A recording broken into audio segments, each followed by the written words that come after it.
Jai Jagannath, Namaskar, good morning and a warm welcome to the Valedictory session of the Second International Conference on Kalinga and Southeast Asia, the Civilizational Linkages. We are very much honored with the gracious presence of Honorable Union Cabinet Minister for Fisheries, Animal Husbandry and Dairying, Government of India, esteemed Sri Parshottam Rupalaji. With a big round of applause, we welcome Honorable Minister.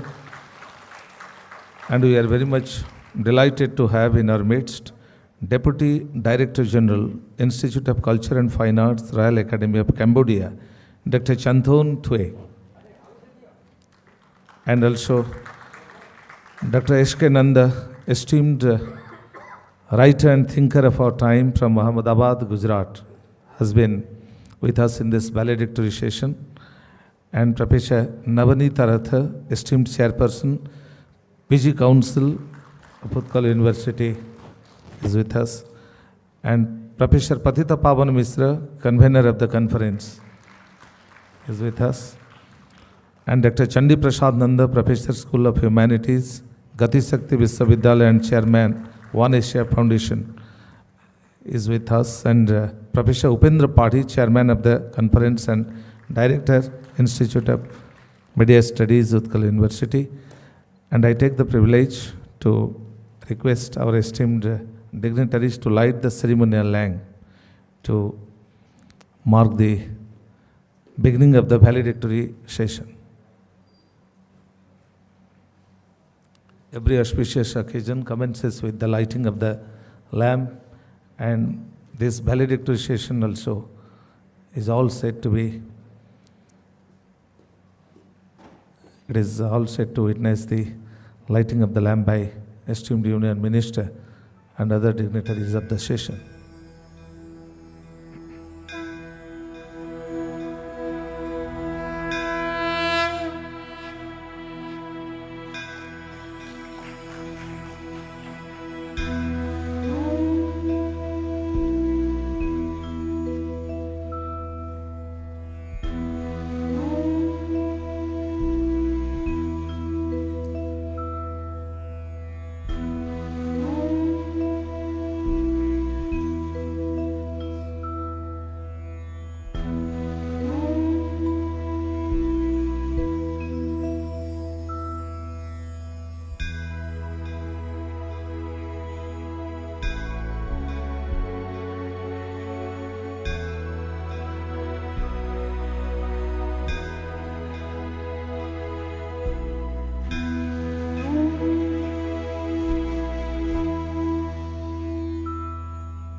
We are extremely grateful to the dignitaries for lighting the lamp and offering flowers to the deities.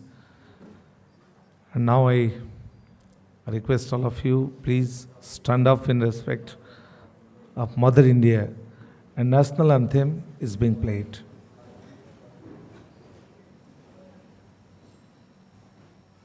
जनगण मन अधिनायक जय हे भारत भाग्य विधाता पंजाब सिंध गुजरात मराठा द्राविड उत्कल बंगा विंध्य हिमाचल यमुना गंगा उज्जल जलधि तरंगा तव शुभ नामे जागे तव शुभ आशीष मागे गाहे तव जय गाथा जन गण मंगलदायक जय हे भारत भाग्य विधाता जय हे जय हे जय हे जय जय जय जय हे।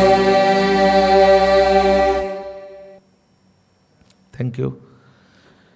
It is needless to say that in the 3-day long international conference on Kalinga and Southeast Asia, the civilizational linkages, this conference has witnessed wonderful participation of educationists, scholars, and also the eminent participants from different walk of life, from different disciplines. And this valedictory session is also going to witness a very wonderful one, which will leave a mark in your hearts and minds for days to come. And I take the privilege to request Professor Upendra Padhi, esteemed chairman of the conference and director, to present supplings and badges to our esteemed dignitaries on the dais. As a token of love and appreciation to their benign presence, supplings are being presented by the festival director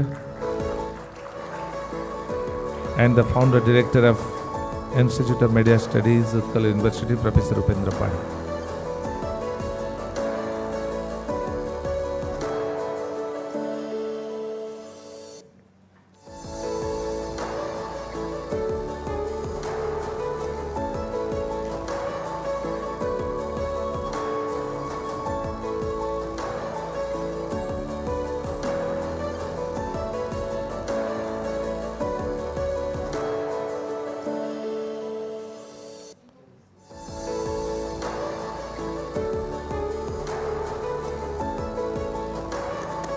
The founder director of Institute of Media Studies, the premier school of journalism and mass communication under Utkal University, Bhubaneswar, is Professor Upendra Padhi, having his masters in sociology from Utkal University and having his masters in journalism and mass communication from Indian Institute of Mass Communication, New Delhi. Dr. Padhi obtained his PhD from Hishar. Dr. Padhi, in his eventful career, has been a member of Board of Studies of different universities of India and of University Grants Commission. Particularly, his motive and his personal interest in organizing the international conference regularly every year has been quite effective, and you have been a part and parcel of the international conference. I take the privilege to request the founder, director of IMS, Dr. Padhi, to present the welcome address.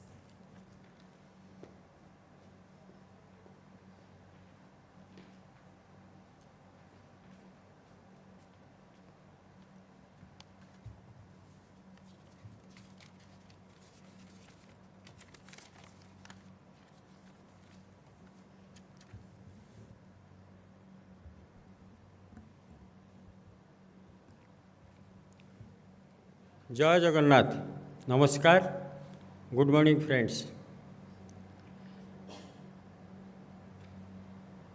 Honorable Chief Guest of this valedictory program, the 2 days international conference on Kalinga Southeast Asia civilizational linkages, Sri Purushottam Rupalaji, Honorable Union Minister, Animal Husbandry, Fisheries and Dairy, Government of India. We are very happy to welcome you, sir, as the chief guest of this valedictory ceremony of this international conference. Indeed, it's a proud privilege and honor to welcome our guest of honor, Professor Dr. Chanthun Thue, Deputy Director General, Royal Academy, Cambodia. We welcome you, sir, to the valedictory program. I welcome you, Madam Professor Navanita Ratho, as the guest of honor to this valedictory program. And we have with us on the dais Professor Dr.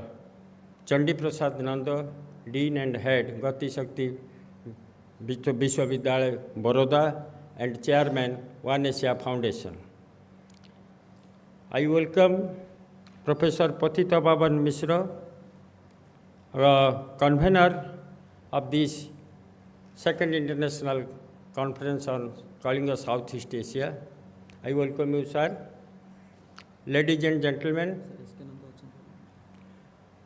and we have Professor Dr. S.K. Nanda, former bureaucrat, thinker, writer, who is with us, and because of some issues, he could not able to join with us physically. He is now in United States of America. Who is joined with us as virtually on virtual mode. He is with us. We welcome you, sir, to the Valedictory program of Second International Conference. Professor Dr. Nanda is the mentor behind this Second International Conference from the days of its inception, and every day staying at USA, coordinating everything. Sir, we welcome you to this Valedictory program. We would be happy if you could join with us physically. And Sri Bhartrihari Mahatab, Honorable Member of Parliament, Chairman, Standing Committee on Labour, Editor, Prajatantra, who was supposed to join with us as the guest of honor. Because of certain issues, he could not able to join with us, and he had sent his best wishes yesterday. We are very thankful to him also for the success of this Second International Conference. I also welcome you again, all the delegates from the neighboring countries, those who have joined with us physically and also virtually, and all the research scholars, dignitaries, and the students from various universities and colleges, those who have come and joined in our valedictory program. Your presence really boosts us to plan and to set the tone of the third edition of this international conference. As stated by Professor Dr. Nanda in the inaugural session, the theme and the objectives of this international conference, and during his concluding remarks, Dr. Nanda will tell you in details. Friends, we are all in Amrut Kal. We are celebrating the 75 years of India's independence, and we are all glorified by the presidency of India's G20 initiatives led by our Honorable Prime Minister. During last December, when our Honorable Prime Minister took the presidency from Indonesian Prime Minister in last December, and he narrated so many things regarding our past cultural heritage and trade links with the Southeastern Asian countries, particularly in Java and Bali. So we had that trade links regarding this, our old tradition, that Bali Jatra. Prime Minister's speech reminded us, and really we are all inspired by that, and we thought to celebrate this thing as the part of this G20 initiative in the eastern part of this country, organizing this second international conference, putting the theme, broad theme, the Kalinga Southeast Asia and the civilizational linkages. I hope almost all the guests, starting from our chief guest of this particular valedictory program, they will highlight its civilizational linkages, and their suggestions and their contributions will help us when we will chalk out the plan for the third international conference on Kalinga relating to the Southeast Asia. And during these 3 days, I am really very thankful to all of our research scholars, session speakers, session chairs, for their valuable suggestions, deliberations, particularly in the field of historiography of India and Southeast Asia, with special reference to Kalinga and Indianization process.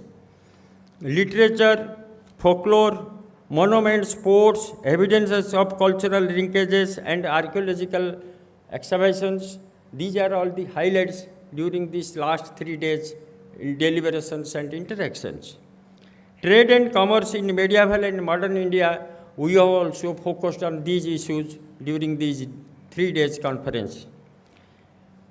Particularly the Indian diaspora in Southeast Asia is a very focused area, and Government of India, particularly the leader, the Honorable Prime Minister, is always focusing this diaspora in Southeast Asia issues, how we can correlate and with our earlier cultural linkages.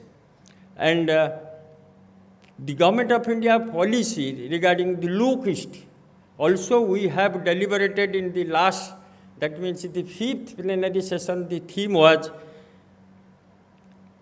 the low caste policy, geopolitics, and Indo-Pacific region and the Asian Union. I hope you all have enjoyed this 3 days conference. I hope you, when you left this conference after a while, maybe 1 hour or 1.5 hours, this 3 days international conference will be declared it is closed. I hope you must have carried these memorable events during this 3 days event over here to your own areas, to your own countries, and we hope these memories will be a lifetime memory for you all. And we have tried our best to give you the best hospitality, the best accommodations, the best cooperation from our end. As the conference chairman, I welcome you, and I am also again thankful to you for your presence and for your deliberations and for your contributions. With these words, once and again, I welcome our chief guest and the dignitaries on the dais and of the dais to the valedictory function. Thank you.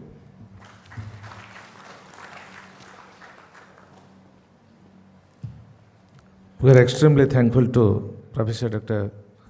Upendra Pathi for his yeoman service in organizing and conducting the international conference on its 2nd edition.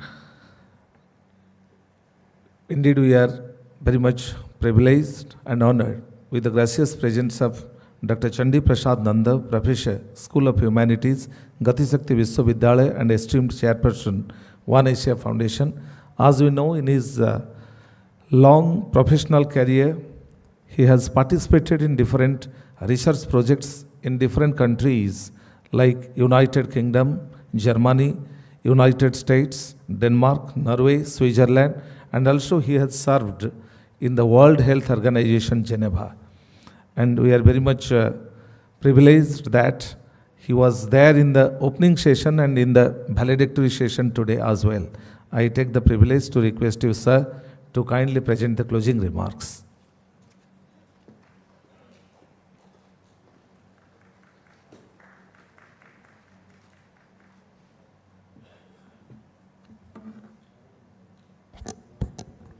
Namaskar, Jai Jagannath, obviously.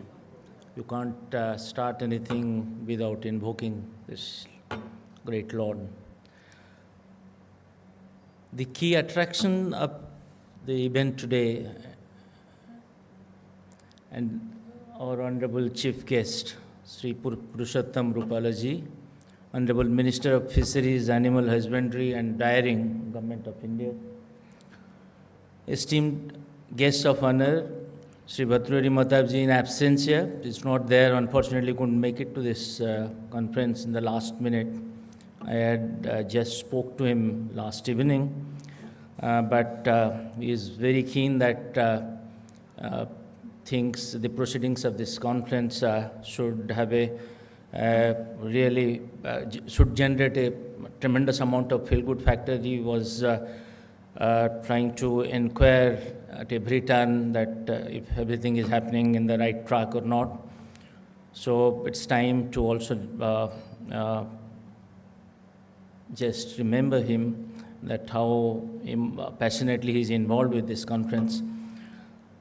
He's an eminent parliamentarian with the Best Parliamentarian Award of 2017 and the editor of the popular Odia daily Prajatantra. And we have with us who is joining virtually Dr. S.K. Nanda, who is former additional Chief Secretary of Gujarat, and he is the person whom I consider as a policy interventionist, and one who is known for his out-of-box thinking, and someone who has been very instrumental in the making of this Gujarat model of governance. So we are really privileged to have him here, and we look forward to hear him, listen to his insightful thoughts on the way forward going beyond this conference. Respected Professor Chaturjan Thui, Deputy Director General, Institute of Culture, Fine Arts, Royal Academy of Cambodia.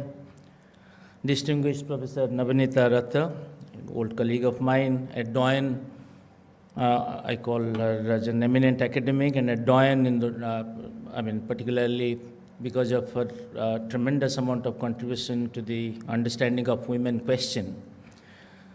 Professor Patita Pavan, as usual, who doesn't need any introduction, for his very seminal contribution to the study of Southeast Asian studies, former professor of history, Sambalpur University, and who had a stint at Malaysia for 2 years, and also obviously the convener of this conference. And Upendra Padhi, as Professor Dr. Upendra Padhi, who hardly needs any introduction, I see him as the mover and shaker of this conference. Distinguished guests, panelists, delegates, attendees, members of print, digital media, ladies and gentlemen. So how do we look back on these 3 days of activities, the happenings that went behind us? How do we make sense of it is the question that I need to spell out very laconically just now and try to share some of my very stray thoughts, being asked to do a kind of concluding remark.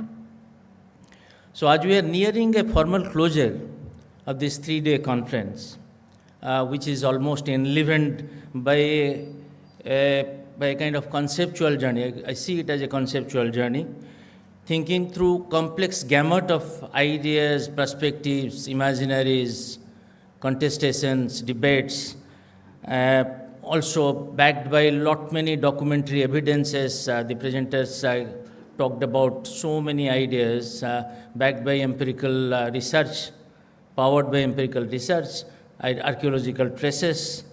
So how do you look at this? What kind of framework it provided to us? Particularly on the theme that Kalinga and Southeast Asian and trying to explore that civilizational linkages. This becomes an increasingly wondrous task at this point of time. If I look back, try to recount all these presentations, each of one of the delegates presented, almost like 45 presentations were done, including this presentation which came up yesterday. So if you try to get into it, you see a whole variety of ideas which have emerged suddenly. And this has, been a kind of world of ideas, a conceptual universe that we have been persuaded to be engaged with. So to recount these narratives of these presenters of this conference is like peering into, if you look, peering into means closely look into diverse yet overlapping thought structures that defies any simplified critique of the theme. It cannot be simply that it's a linear kind of understanding of these linkages of 2000, more than 2000 millennia old relations that suddenly came alive, and it cannot be, imagined that started from this date and it had a logical culmination till today with ASEAN, or the way we try to configure this idea of Asia or Asian A's or Asian values or whatever you call it. So this is how I look at it, and if one delves deep into the trajectories of these presentations, one gets struck with the dominant way, beyond Southeast Asia, to my understanding, its dominant way, Asia became privileged suddenly. The idea of Asia came to be privileged, marked by a fairly huge consensus. Everybody started talking suddenly of Asia.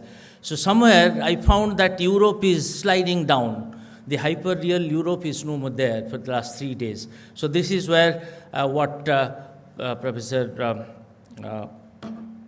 Sarkar rightly contested in the first day when he said that we need to fight Eurocentrism. To my understanding, the tone for this imminent project like Rethink Asia broadly was set by the passionate observations made by some of the speakers in the inaugural session itself, starting with Professor Pandit, who drew our attention, the scholars' attention, to the need for a civilizational discourse than remaining latched on to or harping on this idea of a nation state. That obviously demands what is he said, that you need to rewrite the multiple pasts, or what you call the rewrite history. And also, very interestingly, made a very cryptic reference to marginalized geographies along with marginalized gender, including, and when he said that India needs history, her stories, not his stories anymore. So, and he also talked about that to do this, you need a different ecosystem, a new mode of narrative, an alternative mode of narrative. And this slant in perspective was further voiced by Sahasrabuddha-ji when he called for decolonization of academia also. And also, very interestingly, if I remember, he made a reference to policy activism for a post-globalization flattening of globe. That is very important. And he said that how it is to be done. He tried to say that, he tried to argue that you need to advocate for a new regime of area studies within the rubric, what you call Southeast Asian. So far, we have been kind of under the spell, intellectual spell, that area studies means something which came from America way back in the 60s. So we did area studies only when we went to that part of the globe. So for Southeast Asia, for Asia, this area studies hasn't come up in that way, the way it was expected. And he also very interestingly talked about the need for a linguistic revolution, that languages of these regions need to be studied more deeply, which can generate a lot many visibility for the globe at large of these geographies. Professor Sarkar, very interestingly, and made a potentially interventionist suggestion by giving us a kind of reading of histories, by giving us a methodology to read history against the grain for Southeast Asia based on subversion of Eurocentrism. So his paper was absolutely illuminating with a lot of ideas, a lot of perspectives, where you need to look at the whole relation or civilization linkages from a different kind of perspective. In fact, the deliberations that ensued soon after, yesterday we saw that 40 papers were presented, all were intellectually illuminating. These number of ideas, number of perspectives came up in the course of this deliberation. So I was surprised that how a small idea, when it gets thought through, and suddenly we try to plan a conference, and how many ideas really come in a kind of a sequence, and we are not able to figure out which way to go, which way not to go, something like that. It gets, makes you absolutely confused and bewildered.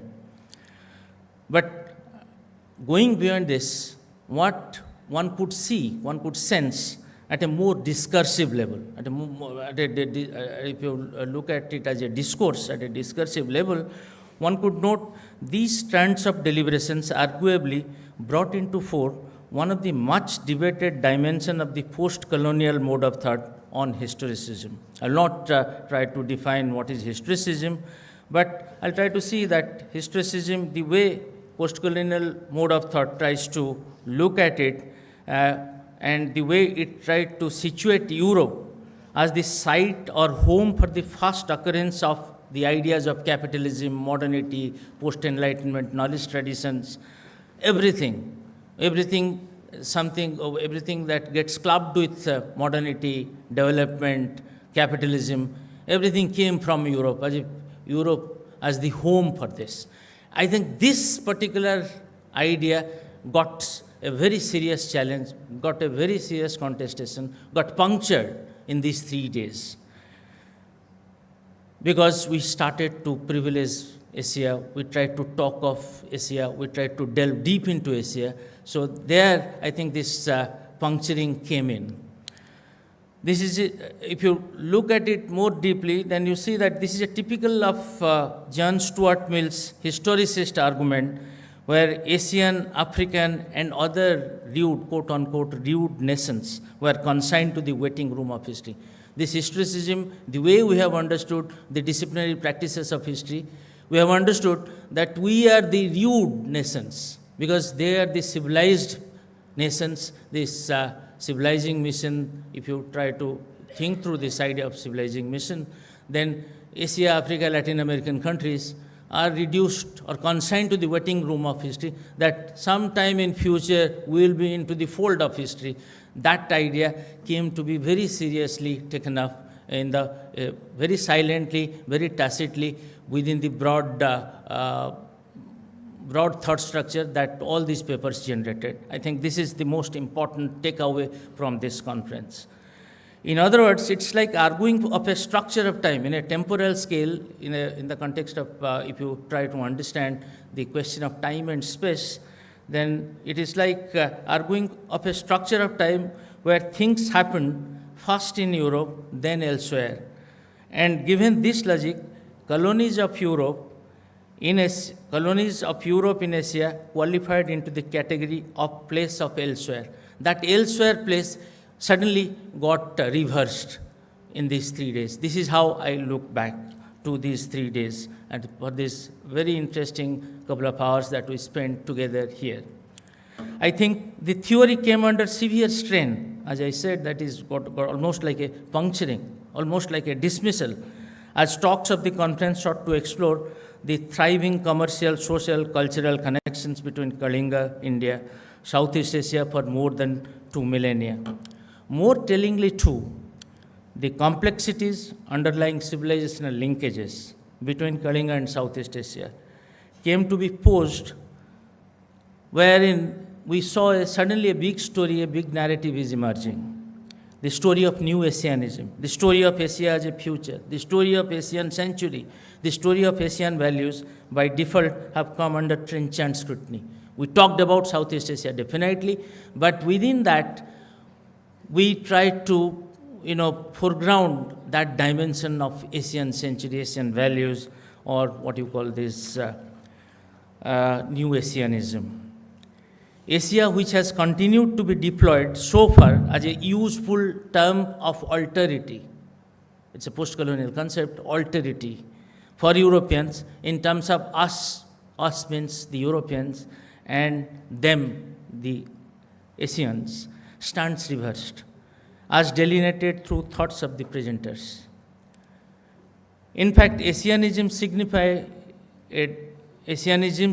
a discourse or discourses of region and space, while the idea of Asian century introduces a time perspective into Asia and opens up a macro-historical view that conceptualizes past, present, and future. I think within that framework, we discussed all these, the core theme of this conference, and all these presentations more or less latched on to this theme very strongly.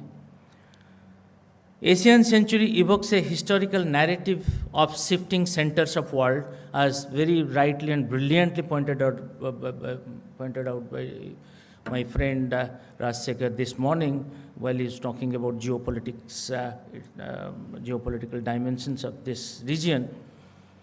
He was trying to pose this theory or this thought that how there is a shifting centers of world power beginning, if you see that, how do we make sense of Asian century today? It evokes a historical narrative of shifting centers of world power, beginning with a British-centric 19th century, a US-led 20th century, to that of an Asian-dominated future. He was talking about Bandung and also Nehruvian politics, Nehruvian dynamics, then what is happening after globalization in the 90s.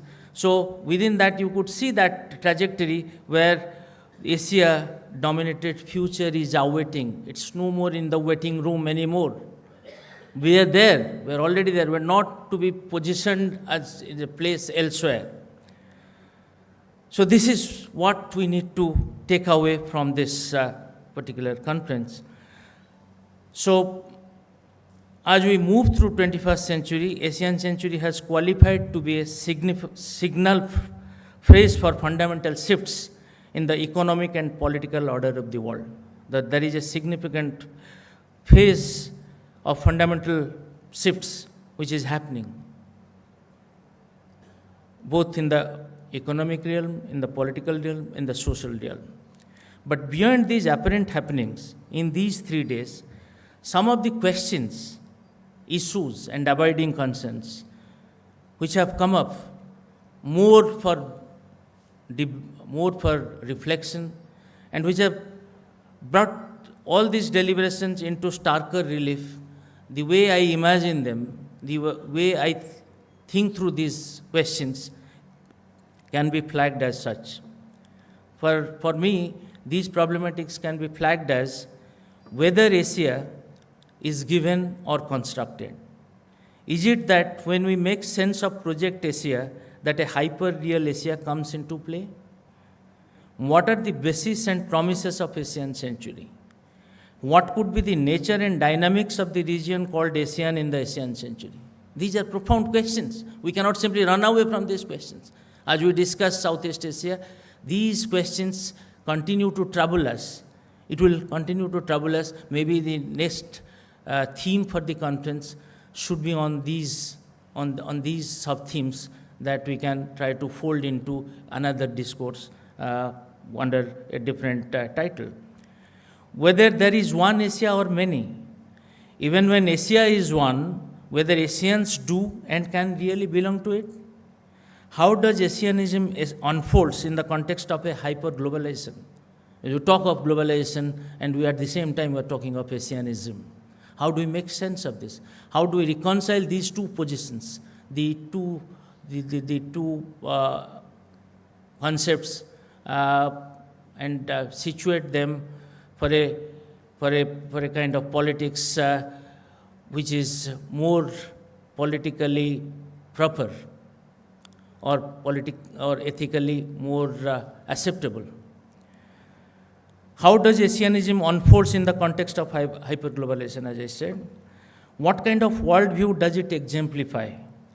Who are the producers and exponents and beneficiaries of this discourse, whether Europe, hyper-real Europe anymore, or the people of the global south? How to map the contours of Asian studies and discourse of human sciences? This is a challenge for all the academic or the scholars. Can we make sense of Asian studies in our universities? Running away from the old hackneyed shibboleths of doing European history, European politics anymore, and simply switch on to a kind of Asian studies? What could be its components? What future awaits Asian studies?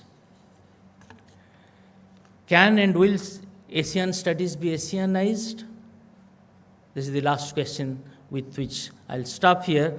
But what I want to say that these are the questions which are going to stay with us. Even if we go away from this conference after a couple of hours, these questions are going to trouble us. What kind of interventionism can Asian diaspora bring in to generate a discourse of Asia and global south? As you are about to leave the venue, in a couple of hours ahead, I think we go back with these questions to be engaged with at a more critical level by each one of us who subscribe to the proceedings of this conference, intellectually as global citizens under the turn of planetary politics. Because we live in a time of planetary politics. It's no more global politics. Enough of globalization. As we shift, because people have started commenting that climate of history and planetary age. So how do we make sense of history and its disciplinary practices when we almost transition into a kind of new diction of power structure, which is to be determined by planetary politics and its discourses? So in that context, how do we make sense of Asianism? How do we make sense of these civilizational linkages between this geography called Kalinga and India, and on the other hand, it's Southeast Asia? All these questions have to be viewed from that perspective, where there is a very radical paradigm shift that has to be thought through. Finally, at least One Asia Foundation, as an associate to this conference, looks forward to build on these echoes and questions. Thank you. Namaskar.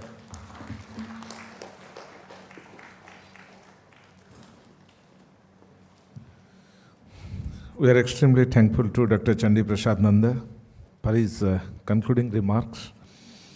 And now, Professor Patita Pavan Misra, esteemed convener of the conference, is a nationally acclaimed expert in history, Indian culture, Southeast Asia, and international relations.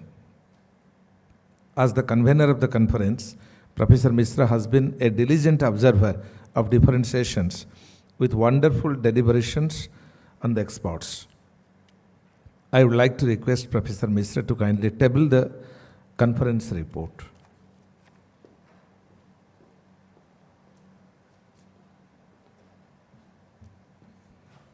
Jai Sri Ram to everybody, and very good morning in British style.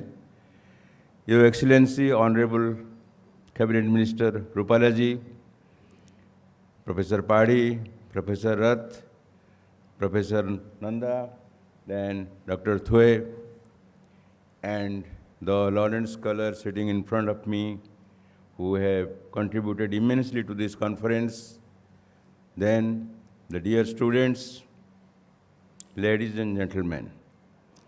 It's my proud privilege to speak something about the conference and how we look towards future of Kalinga / Orissa / India and Southeast Asia. What a conference we had. I had attended so many conferences here in India and abroad many times, but this is one of the conferences where we find the thrust in academics more. 5 plenary sessions, imagine. Participants from 12 countries. Then from India itself, north to south, east to east, that is the spatial dimension. Then 35 research papers, 70 abstracts, and to cap it all, the book, Kalinga and Southeast Asia, with a monograph on the abstracts. So nobody can deny that the conference is a grand success. I am not speaking because I am associated with the conference, but I am observing very objectively. 5 plenary sessions delineated about archaeology, literature, social mores, trade in medieval India, trade in modern India, then modern history, then to cap it all, contemporary history. So with this temporal dimension from prehistoric times up to present day, our conference really did something on the topic. As far as India and Southeast Asia is concerned, there is no doubt that the relationship or the cultural rapprochement started from prehistoric times, the 4th or 5th common era, before common era. The prehistoric tools, then the beads, then in the present era, establishment of Indianized empires, Srivijaya, Sailendra, Funan, so many things. Then Islam came. Many people argue that relationship stopped, but actually didn't stop, it went on. History is a progressive thing. It was the Gujarati merchants and merchants from the Coromandel coast who established trade relationship. In colonial times, Although the cultural factor declined, there were the Indian indentured laborers, then Indian businessmen, moneylenders in Southeast Asia. And in the previous century, India played a major role. Rabindranath Tagore, while visiting Southeast Asia, called Soul of India resides in Southeast Asia. The Southeast Asian leaders like Ho Chi Minh, Sukarno looked towards India. Then Subhash Chandra Bose, Indian National Army or Azad Hind Force. Then after Indian independence, it is very easy to criticize that India did nothing at that time, but in fact, from 1947 to 1962, India was very, very much in the hem of affairs in the Cold War period. That time was the Cold War time. Two blocks were there. And India very astutely followed a non-aligned policy.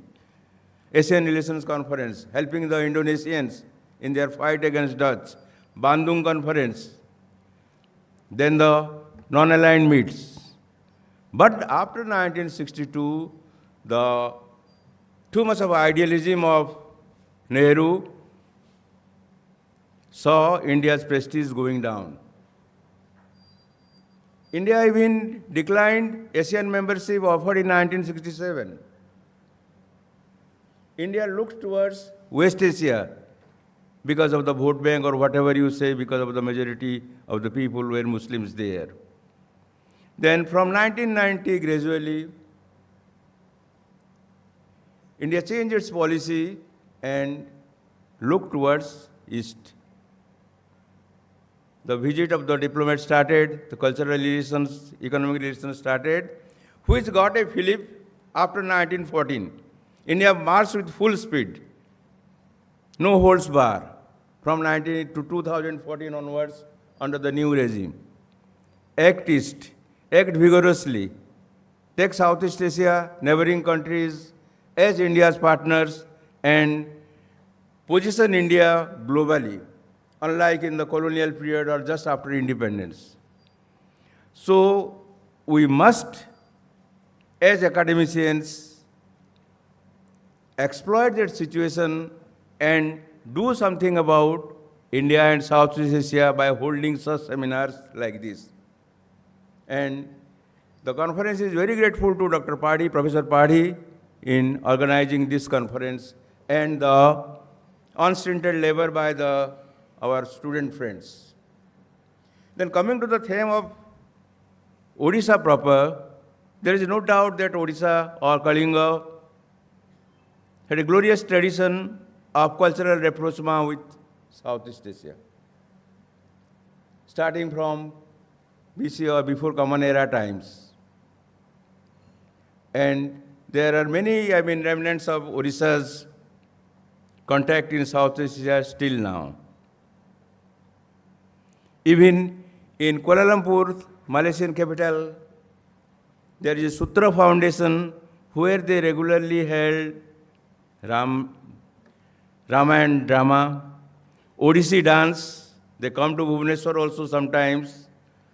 So the contact between Kalinga and Southeast Asia, which had started from the before Common Era times, continues today. And there are Odia Samaj in many capitals of Southeast Asia. Bangkok, Kuala Lumpur, Vientiane in Laos. So in future, we'll try to hold, with the help of the Indian government, with its new outlook, to hold many seminars and put the relationship between Odisha and Southeast Asia in the global map. Earlier, there were only articles in the vernacular language. But for the last 20, 30 years, our scholars are doing excellent research on this area, whether archaeology or literature or the contemporary times. So with the blessings of Lord Jagannath and our hard labor, we'll march ahead. Thank you very much.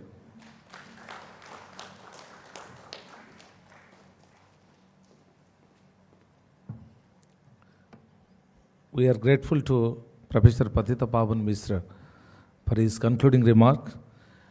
And the valedictory session of the International Conference on its second edition witnesses the benign presence of Professor Navanita Ratha, esteemed chairperson, PG Council, Utkal University, Bani Bihar. With profound experience in teaching as a professor of sociology in different colleges and in university as well, and with profound experience in teaching and research, Professor Rath has proved herself to be an able administrator as well. She has worked in collaboration with ILO, Indian Labour Organization, and has contributed immensely in the redressal of different challenging issues. I take the privilege to request you, Madam, to kindly address the congregation.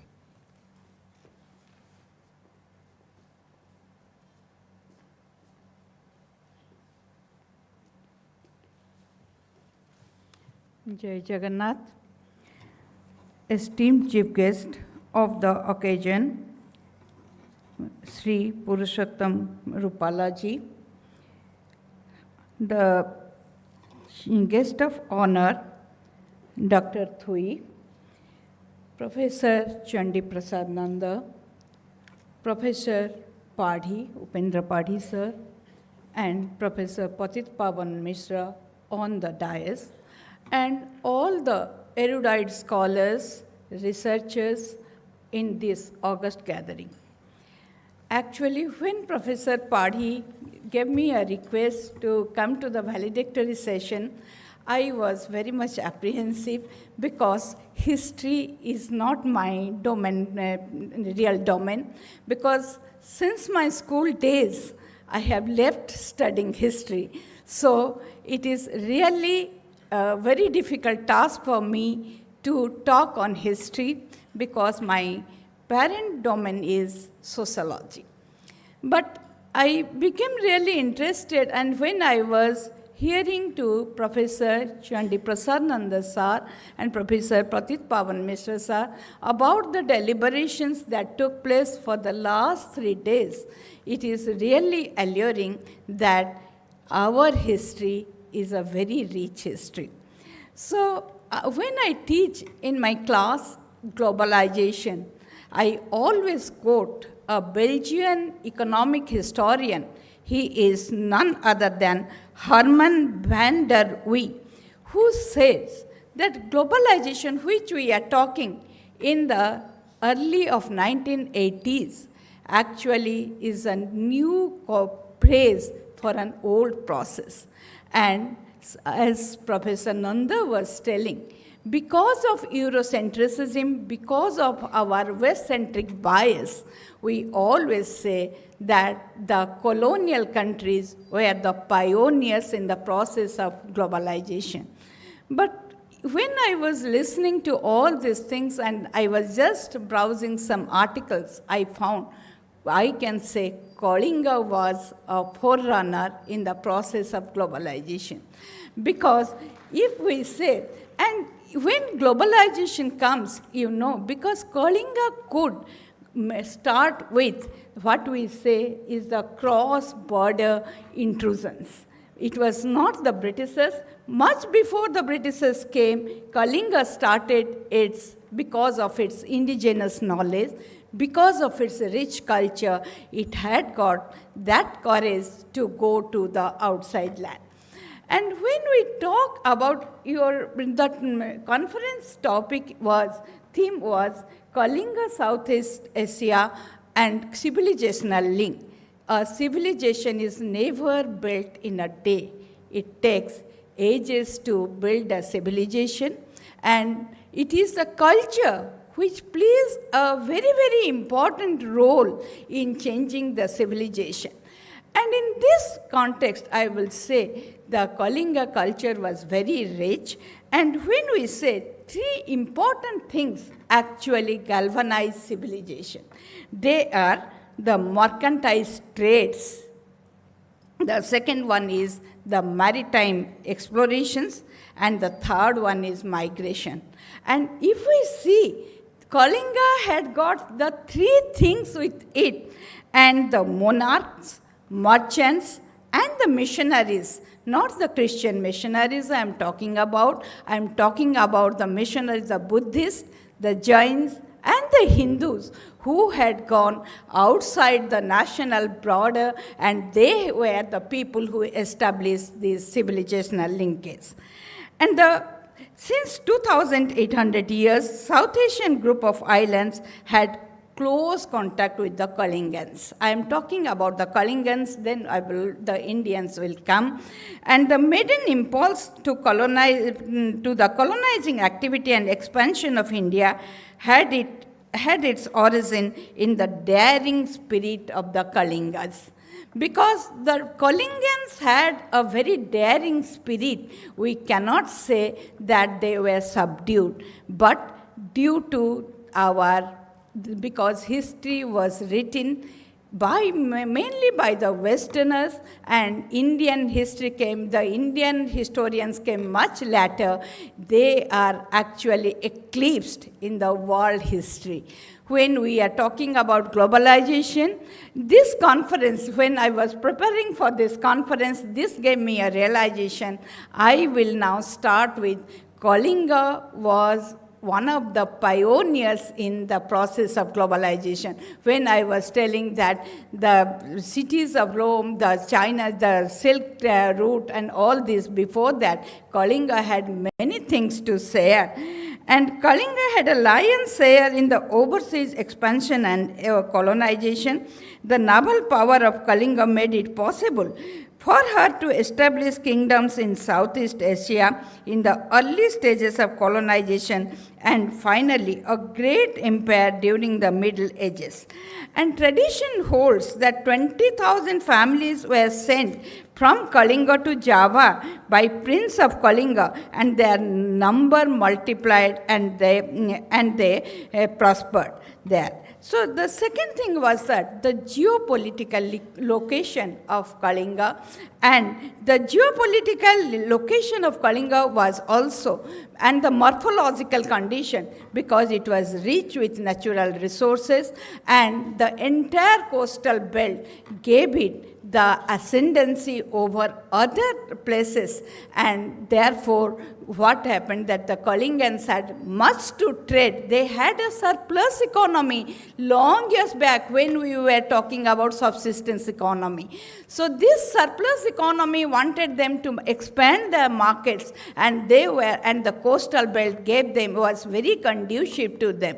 And you know that Kalinga was the citadel of Buddhism, Jainism, and these people, they wanted Ashoka, wanted to spread it outside, and these people went outside to spread these things. So all these things were actually responsible for creating the linkage, and Kalinga had, and Indian linkage culture has a great reflection in the South Asian culture. If you see the languages, if you see the names, if you see the monasteries, if you see the temples, many times you find the essence of the Kalinga in all these things. And we really take the pride, and therefore, and we find that in this perspective, when the immigrants, they actually migrated and married to the women of the localities, they entrenched into the culture of their countries. And you know, the society is patriarchal.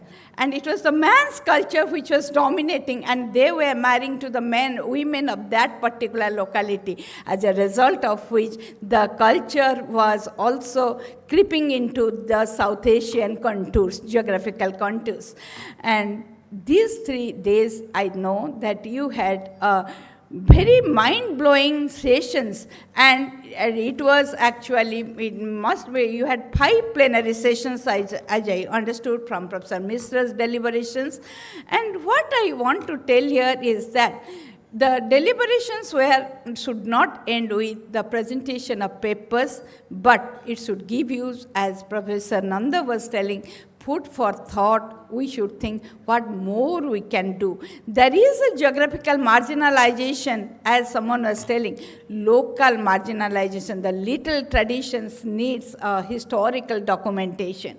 And once the local traditions will have a local historical documentation, and particularly language, if it can be translated into the other languages, even into English, then it will have a spread, and we can not only talk about Kalinga South Asian linkage in this auditorium, it will go beyond this, it will reach the people. Again, we will rekindle our memories of our linkage, and our linkage will get strengthened, and it will be actually the unheard story can be heard. With this, I just wrap up my speech. Thank you. Thank you.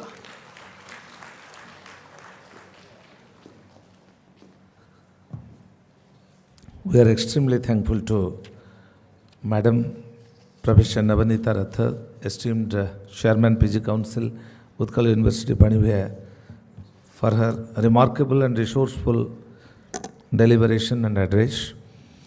We are very much honored, having been connected online with an eminent writer of our time and a great humanist and former Indian administrative officer. He is none other than Dr. S.K. Nanda.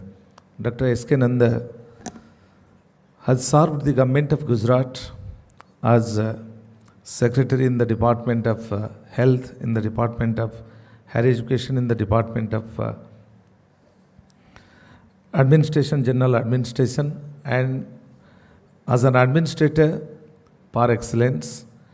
He has been a very popular figure in the state Gujarat, for which, for his remarkable contribution to the issues of health and family welfare. He was also commended by the office of Honorable Prime Minister, and as a social thinker ahead of time, and also as a writer par excellence. To his credit, he has written so many books, and his books are widely read, and his books focus on the professionalism and how a committed professional can be in the hearts and minds of so many people. So as a writer, as a thinker, as a humanist, and as an administrative officer, he has carved a niche for himself in the field of social life. And now I take the privilege to request Dr. S.K. Nanda sir. I also request him to kindly unmute and be joined, and to kindly join here in this international conference with this congregation. Dr. S.K. Nanda, with a big round of applause, we welcome Dr. Nanda, who is connected with us online. Regards to Rupala Saab. In fact, I was the person who had motivated him to come to this oldest state of India, that is Kalinga, Odisha. And he has been very, very generous enough in coming. In fact, I would request here the organizers that Rupala Saab is not only a tall individual in terms of physical sense, he is also a tall individual in terms of organization. So you can always take his help for taking this forward, because this is a very big task ahead for us.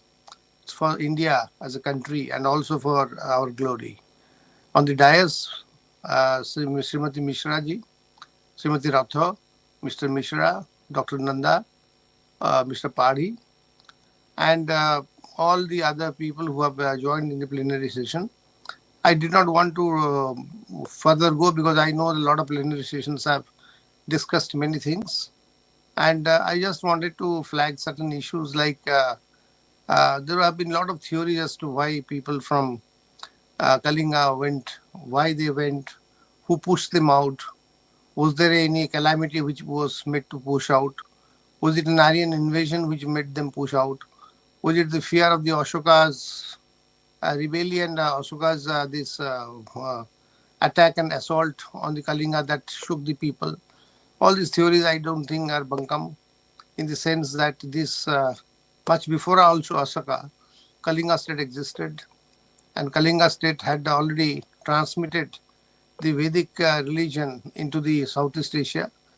So it was not very much in big sense before the Common Era, and after the Common Era, for nearly about 1,800 years, around 2,000 years, Kalinga state was not at all a warring state, was not at all attacked by any state, was not troubled by any Muslim penetration, and they had a very, very nice integrated society which took care of the citizens, skill set of the people, trade and commerce across the Southeast Asia. I'm also wanting to mention here that when Biju Patnaik was the Chief Minister of Odisha, in fact, during his time, I had gone to Indonesia. The Bali Yatra started with us, and the concept was given by him to the Indonesian Prime Minister. And as you know, the Odisha Kalinga people, they celebrate the Bali Yatra. It means their husbands used to go to Indonesia for either business and return. So they always do this Bali Yatra by homage to the gods so that they can come back safely in the sea voyages back to their homes. In fact, Kalinga, what you call the Bay of Bengal, was earlier called the Kalinga Sagar. It was never called a Bay of Bengal. It was called the Kalinga Sagar. I tend to agree with Mrs. Rath that Kalinga was a state which had three very important elements. Probably plenary sessions must have brought it out. One is the use of coins, use of bricks, and use of iron. And these three things were exported in big number to China and also to Southeast Asian countries, including Sri Lanka.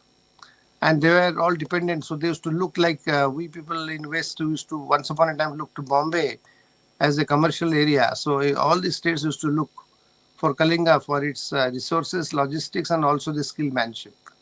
That is the reason why Mrs. Rath was mentioning 20,000 people were sent. They were not sent, and not just it was a pull factor. They were asked to be pulled out of Odisha for contributing to the skill set in their countries.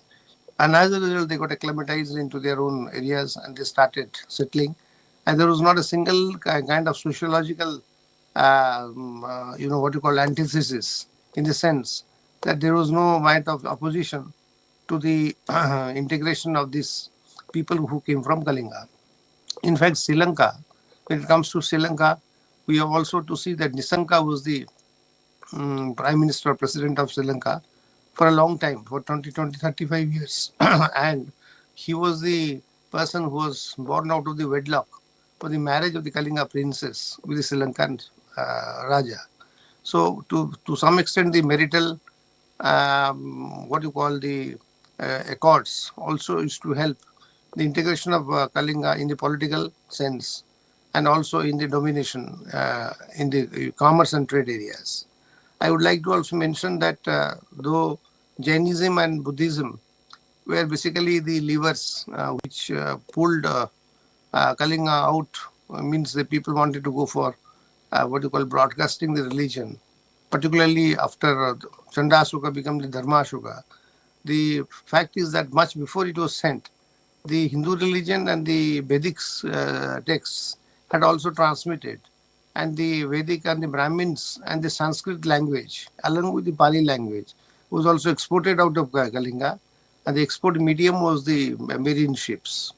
It is said that a lot of literature has been made on how the ships were built, how big were the ships, and how much of problems they used to face on the sea voyages, what kind of difficulties they used to have, including piracy on the way, and yet these people were skillful enough in guarding and securing the ships, which also carried a lot of things. In fact, when it comes to Europe, Professor Chandinanda mentioned about Europe. In fact, I can say with great focus that the ivory of Kalinga used to be sent to Italy. And Italy's perfumes and other things were brought from those things along with certain modern gadgets. So there is a reference to that. So it means the Kalinga was also not connected only with the Southeast Asia. Kalinga's state was also connected on the backside, on the left side, also with Italy. So practically it was a state which had its own bandwagon and it had its big domineering sense.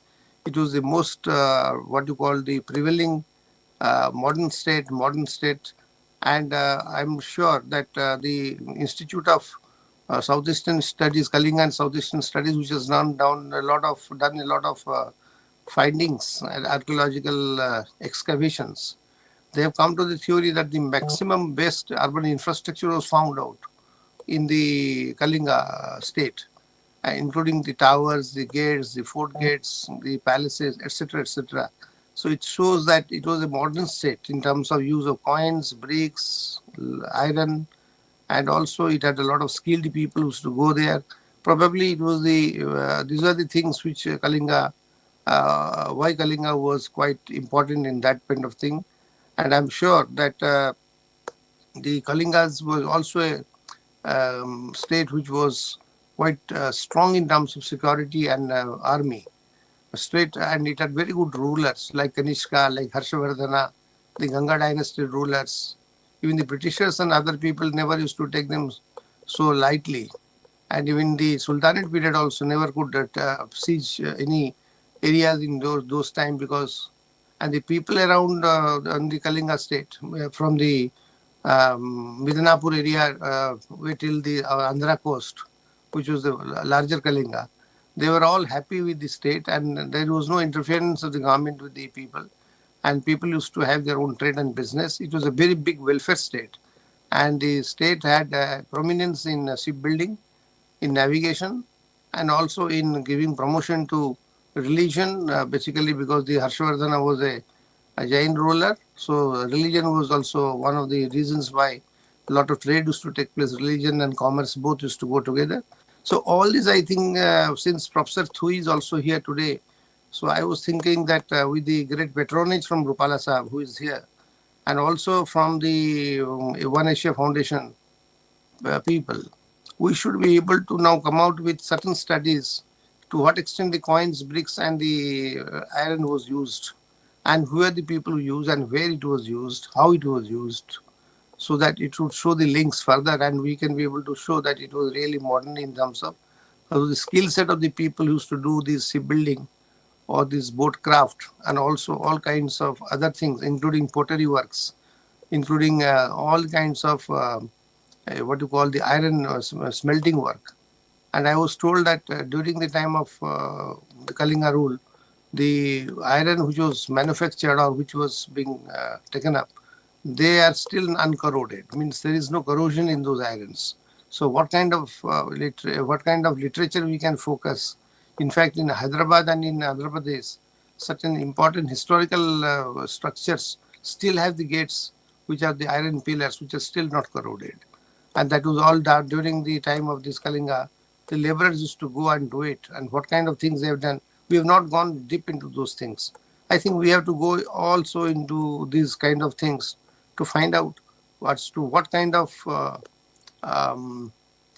researches we should be able to build up to see that these southeastern states were actually integrally linked up with Kalinga in terms of not only sociology, theology, but also in terms of anthropology. So I think these three profiles also need to be taken up, because I'm sure about the fact that not only trade and commerce was important, but also the food habits, the marriage habits, the customs which we follow in the marriages in the Odisha system, the use of betel nut, pan, supari, and also the restrictions which are made normally in this Odisha system. They are also found in Java, Sumatra. I have seen it in Bali myself when I had gone. So all these things have to be further, I think, probed into to find, to come out to the fact it was actually one Asia, but it was integrated Asia. There was no foreign influence other than Kalinga. And China was also much dependent on Kalinga, because Yuan Seng, the travel writer, writes that a lot of people used to go packed with in the boats to China, not only with trade and commerce, but also with the Buddhist saints. And they used to appear before the China kings. And the China kings used to give them royal welcome and treatment. So it means there was a very integral relationship through trade and commerce and religion. I thought these were my points which I wanted to flag. And I think we should look upon the support of this, also the Odisha government. I don't know why Odisha government is faltering back. This is the time when, if Rupala Saab could come from Delhi, why Odisha government cannot be able to take a pride in supporting this program, which is a national, it's a supranational project, which should be able to give fame and name to the government. Of course, that's not my point, but I thought, being a man or son of the soil, I thought that I should also speak on this point to see that the future of this entire project is really a grand success. I must again congratulate all the speakers and the panelists for having contributed tirelessly to the whole proceedings. And I will be great. I am really grateful to Rupala Saab, who has only come only for this conference. And he's a man on whom you can trust for all kinds of patronage, whether he is minister today or MP tomorrow, or again another big position tomorrow. Is not important. Important he supports such programs, and therefore we had very selectively requested him to come. Thank you so much.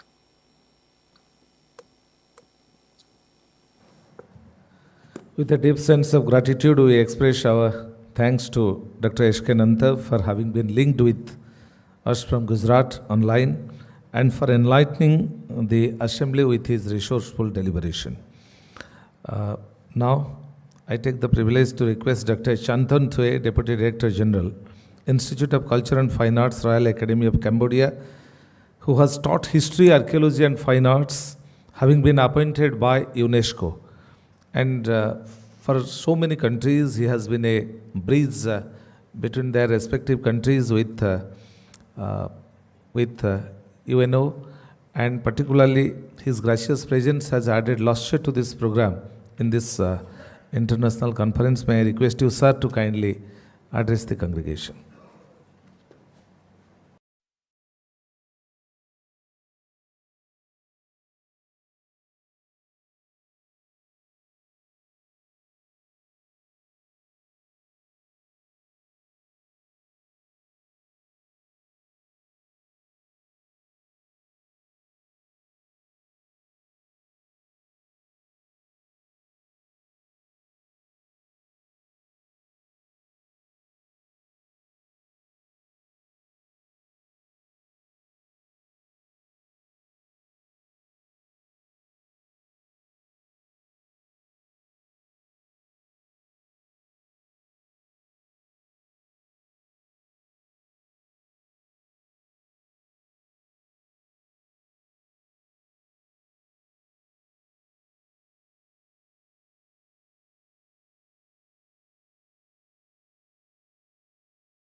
We received as many as 70 articles, but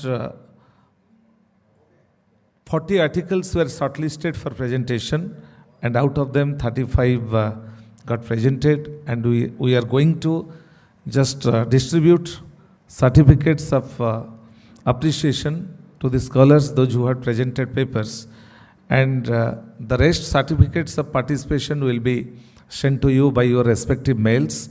And I would like to request Manoranjan Panda to please read out the names of the participants, our experts, who will be given away just certificates of appreciation. But prior to that, I request esteemed Professor Upendra Padhiji to kindly felicitate Honorable Minister, who has been kind enough to just have his gracious presence and who has been kind enough to add lustre to this particular valedictory session.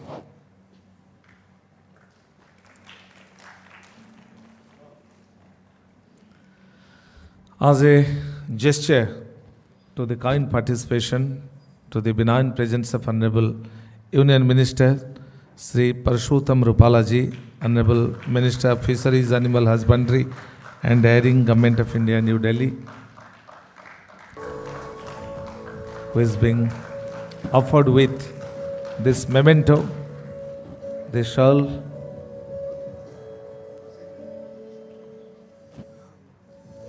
and in the same way, Dr. Professor Navanita Ratha from Utkal University is also being felicitated here.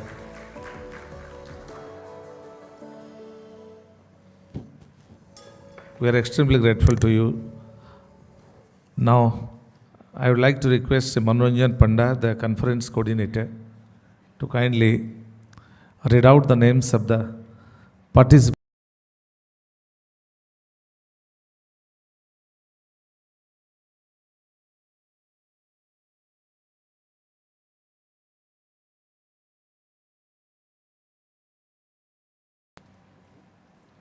So all paper presenters are requested to be very fast to come on the dais. So I am reading out first from Dr. Janardhan Paudial from Nepal. Please first, sir.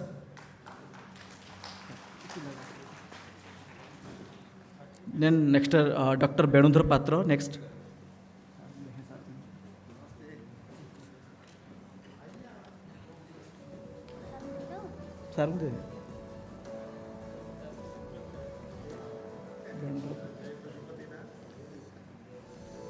Dr. Benudra Patra from Chandigarh.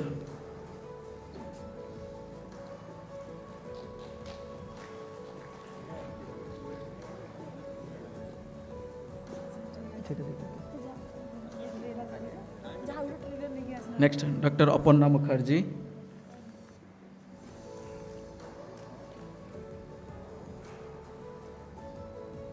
Next, Dr. Krishnendu Rai.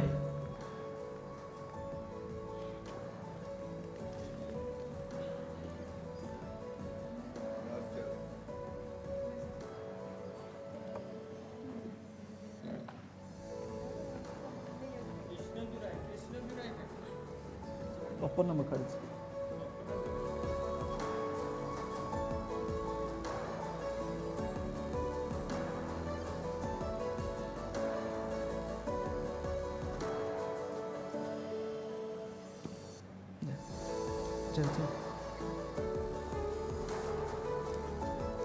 Next, Dr. Gayatri Kara.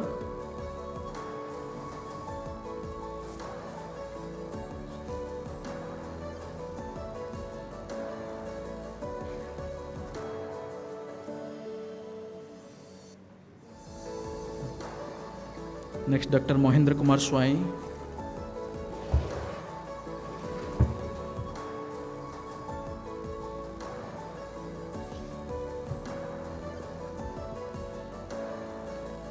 Next, Dr. Pratima Mohanty.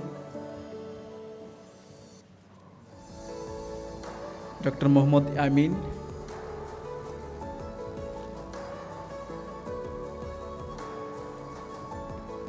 Dr. Krishna Chandra Das.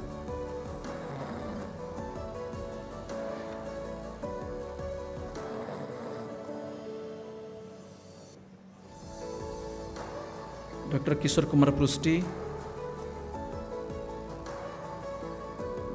Next, Dr. Neha Sharma.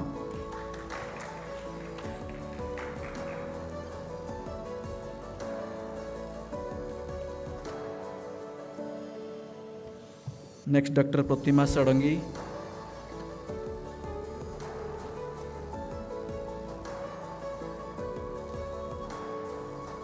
Next, Dr. Snigdha Rani Behera.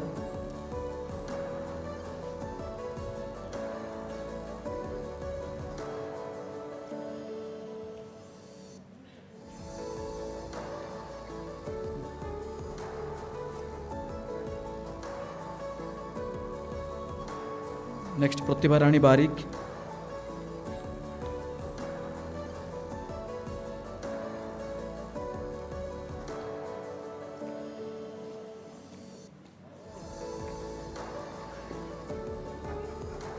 Next, Ankita Sharma from Assam.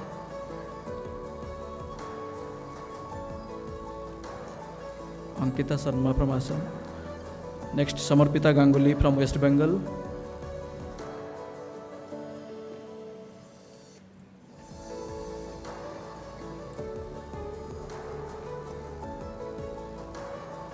Next, Abhijit Das.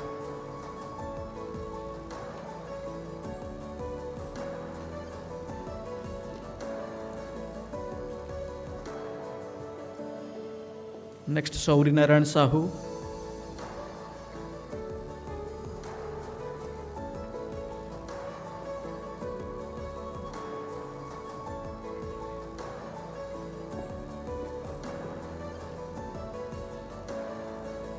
Next, Professor Anil Kumar Pokhrayal.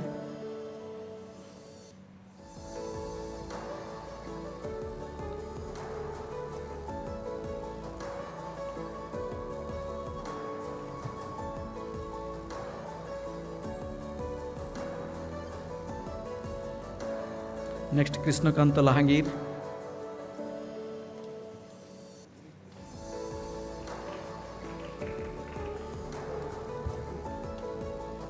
Next, Rakesh Das.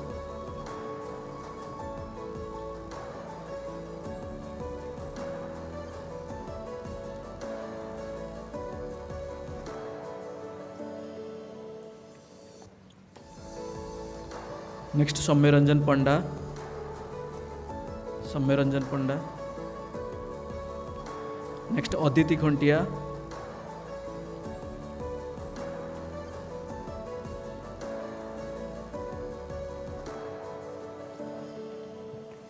Next, Vishnupriya Pani.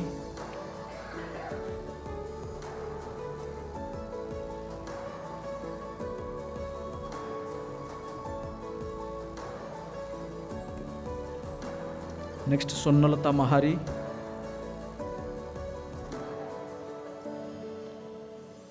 Sonnalata Mahari.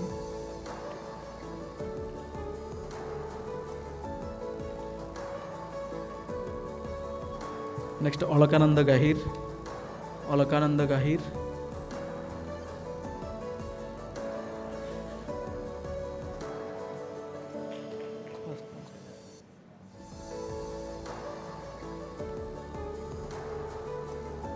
Next, Lupamudra Mohanty. Lupamudra Mohanty. Sanchita Goldar.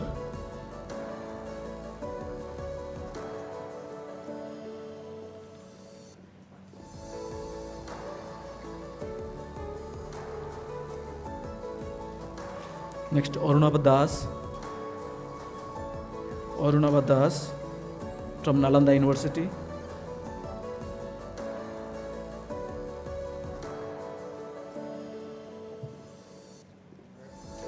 Next, Biswajit Biswal from Utkal University. Biswajit Biswal.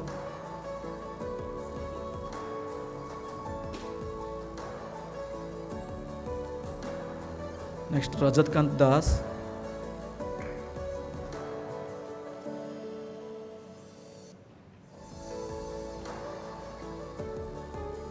Next, Seshan Samal.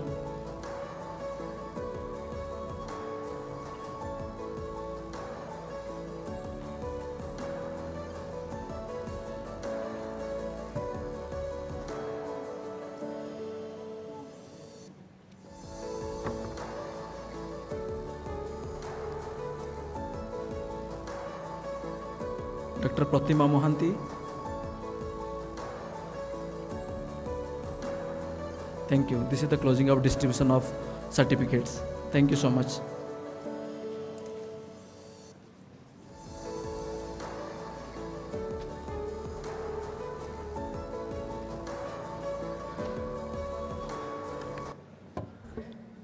We express our heartfelt gratitude to our esteemed guests for giving away certificates of appreciation to all the paper presenters in different plenary sessions, and the rest of the participation certificates will be issued at your mails, respective mails.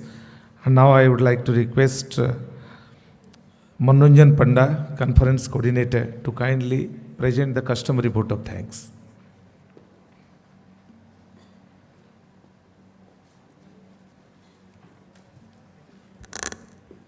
Thank you, sir. So this is the fag end of this conference, 3-day international conference. So I, on behalf of organizing committee of second international conference on Kalinga and Southeast Asia, the civilizational linkages. So I, on behalf of the organizing committee, I am Manonjan Panda, the conference coordinator, officially offers the vote of thanks to the guest on the dais, Honorable Indian Cabinet Minister, Sri Prasuttam Rupalaji. Despite his busy schedule, he agreed our invitation and joined, and his presence set the tone of this closing ceremony of this conference. So I offer my express gratitude to you, sir, for your august presence. So I offer thanks to Professor S.K. Nanda, retired ISO and business director and thinker. His able guidance and suggestions made possible to organize this conference here in Bhubaneswar. So I also extend my thankfulness to Sri Professor Navnita, Chairperson of the Council of University, for his nice presentation on the history and the perspective of Kalinga, and her presence made us feel proud to organize such kind of events in future also. Thank you, ma'am, for your presence. So I also extend my heartfelt thanks to Dr. Chandip Nando, who is also the patron of this conference and chairman of One Asia Foundation. His guidance and able leadership we guided us to organize this kind of conference and made it successful. Thank you, sir, for your presence. So I also extend my heartfelt thanks to Dr. Professor the convener of this conference, for his presence and 3 days scrutiny and evaluation of finding out truths and presenting it in an immediate way. Thank you, sir, for your suggestions and guidance. And at the last I also extend my thanks to Chairman of the conference, Professor Tripadi, Professor and guests from different countries, different universities and of the dais and other professors who are present over here. And most thank to our volunteers who are working day and night from guest hospitality to transportation of guests, their hospitality and other things. So I extend thankfulness from the organizing committee to all student participants and research scholars and others. Thank you so much. Thank you, sir. So before we call it today, I would like to request all of you to kindly stand down as a respect to Mother India. So presenting national anthem.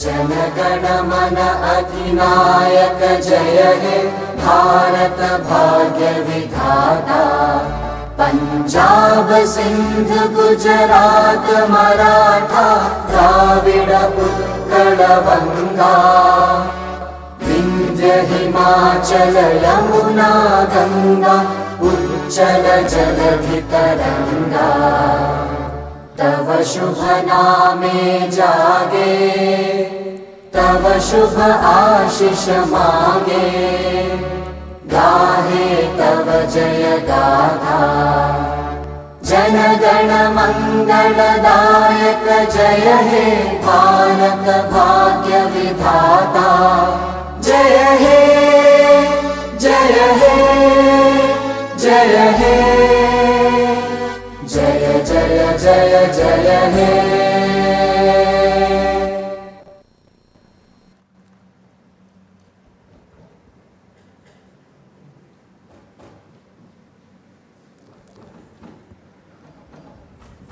Once again, we are extremely thankful to all of you for your benign presence and with your participation, the conference of its second edition has come to ground success, and we attribute the success of this entire program, 3-day-long program, to all of you, and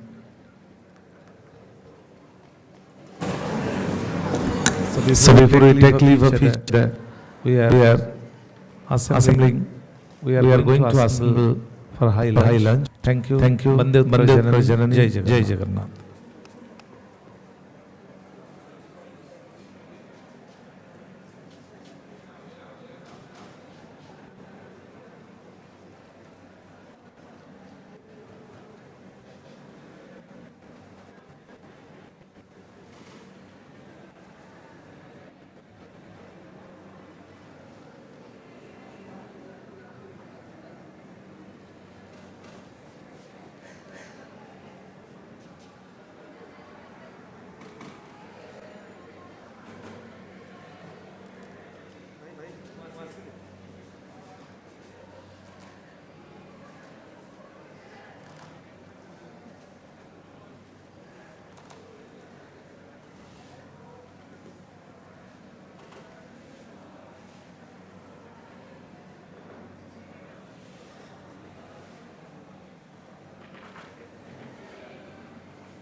पहिलाको